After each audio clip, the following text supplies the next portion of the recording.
রাজ্যের বিধানসভা নির্বাচনের প্রচার আর মাত্র 72 ঘন্টা বাকি।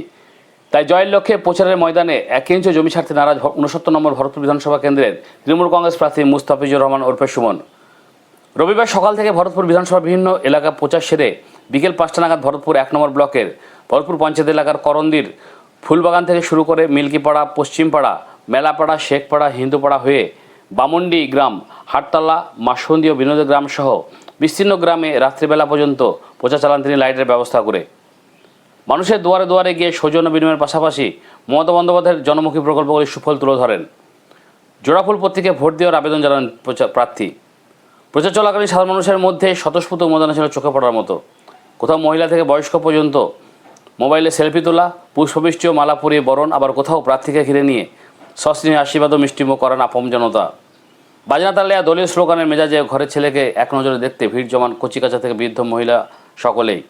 এদিন প্রার্থীর সঙ্গী হিসাবে উপস্থিত ছিলেন ভরতপুর 1 নম্বর ব্লক তৃণমূল সভাপতি নজরুল ইসলাম, অঞ্চল সভাপতি শাহাদুল্লাহ শেখ, যুব সভাপতি মোহাম্মদ রানা, পঞ্চায়েত সমিতির সদস্য শহীদুল ইসলাম এবং মহিলা ব্লক সভাপতি আহনা সুলতানা, প্রাক্তন প্রধান হাসানুর সহ অঞ্চলের সমস্ত প্রথম সারির নেতৃত্ব কর্মী সমর্থকরা। সব মিলিয়ে নির্বাচনের প্রাক্কালে ভরতপুর করন্দি এলাকার এই নিবিড় জনসংযোগ শাসক শিবিরের আত্মবিশ্বাসকে কয়েক গুণ বাড়িয়ে দিয়েছে। সাংবাদিকদের মুখোমুখি হয়ে মুস্তাফিজুর রহমান কি বলেন শুনুন। অবশ্যই ঠিকই বলেছেন, প্রচারের আর মোটামুটি 72 ঘন্টা আমাদের হাতে আছে, একদম অন্তিম লগ্নে এসেছি। তবুও মনে হচ্ছে প্রচার যত দিন যাচ্ছে তত প্রচারের পারদ চড়ছে। মানুষের উচ্ছ্বাস, উন্মাদনা, উদ্দীপনা যেন তৃণমূল দলের প্রতি তাদের প্রতি মুহূর্তে বেড়ে চলেছে। তাই প্রচার একদম তুঙ্গে, প্রায় আমরা শেষ করে ফেলেছি।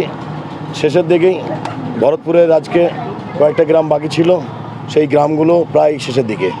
করন্দি, মাসুন্দি, বামুন্ডি, বিনোদিয়া এইগুলো হলে আমাদের মোটামুটি আজকে ভরতপুর 1-এর প্রায় প্রচার আমরা সম্পূর্ণ সেরে ফেলবো। আমরা দেখলাম যে পুরুষ মানুষের সঙ্গে সঙ্গে মহিলারাও দেখলাম আপনার সঙ্গে সেলফি তোলার জন্য ব্যস্ত। এটা কোন আবেগ?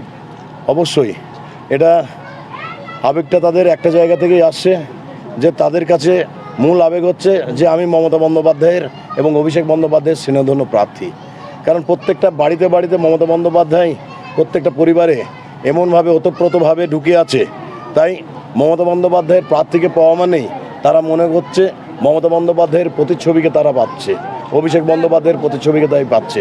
সেই জন্যেই তাদের হয়তো এইরকম সেলফি নেওয়ার একটা হিড়িক, হাত মিলানোর হিড়িক এবং ছবি তোলার হিড়িক।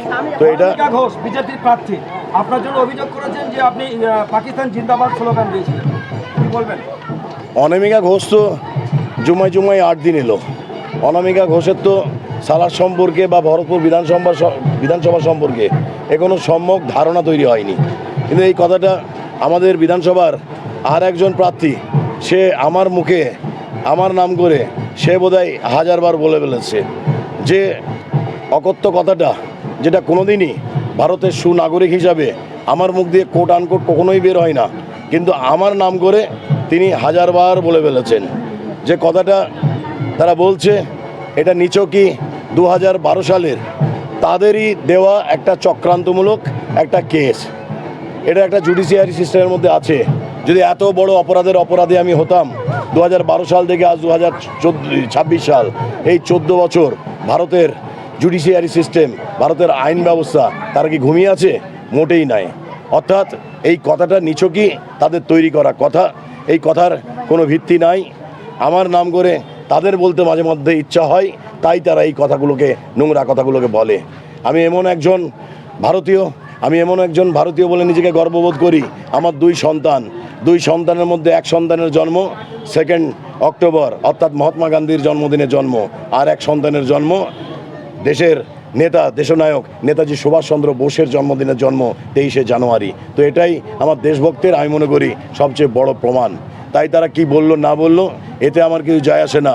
আগামী 23শে এপ্রিল মানুষ এই কথাগুলোর জবাব দেবে। এই কথার আমি জবাব দিতেও খুব নীচবোধ মনে করি। এটা চরম একটা নীচতার পরিচয়, তাই তারা বারবার বলে। কিন্তু আমি এই কথার উত্তর দিতেও চাই না। আপনারা প্রশ্ন করলেন তাই আমি উত্তর দিতে বাধ্য হলাম। আগামী 23শে এপ্রিল এই কটূক্তির জবাব মানুষ ইভিএম মেশিনে দেবে এবং তার হিসাব মিলে যাবে 4 মে ফল গণনার দিনে। যে দৌড়া আছে কান্দি এবং বড়ুয়া, সেখানে স্টার তারকাদের প্রচার দেখা গেছে, কিন্তু আপনি স্টার তারকা ছাড়াই এই যে গলিতে গলিতে প্রচার করে বেড়াচ্ছেন প্রথম প্রার্থী হয়ে, কিভাবে সাহস যোগাচ্ছেন? আমি অবশ্যই প্রথম প্রার্থী। দল আমাকে একদম কর্মী থেকে আজকে এত বড় জায়গায় নিয়ে এসছে। দল নিশ্চয়ই আমাকে সেইভাবে অ্যাসেসমেন্ট করেছে যে 69 নম্বর ভরতপুর বিধানসভায় বোধহয় কোনো তারকা না দিলেই 69 নম্বর ভরতপুর বিধানসভা জিতে আছে। তাই দলের কাছে যেহেতু এটা এই বিধানসভা নির্বাচনটা মাত্র দুটো পর্বের মধ্যে 294টা আসনের ভোট হচ্ছে, 23শে মে এপ্রিল এবং 29শে এপ্রিল, তাই তারকাদের পশ্চিমবাংলার অন্যান্য অনেক বিধানসভায় প্রয়োজন হলেও দল বোধহয় কোথাও মনে করেছে যে 69 নম্বর ভরতপুর বিধানসভায় মুস্তাফিজুর রহমান এবং নজরুল ইসলাম টার্জেন এই দুজনই তারকা, এই দুজনই প্রচারের জন্য যথেষ্ট। তাই তারকা ছাড়াই আমরা ডোর টু ডোর, আমরা পাড়ার থেকে পাড়া, বুথ থেকে বুথ, গ্রাম থেকে গ্রাম আমরা প্রচার করছি। এই প্রচারের ফল অবশ্যই আমরা পাবো। এই ফল 4ঠা মে আপনারা গুনে নেবেন। ধন্যবাদ।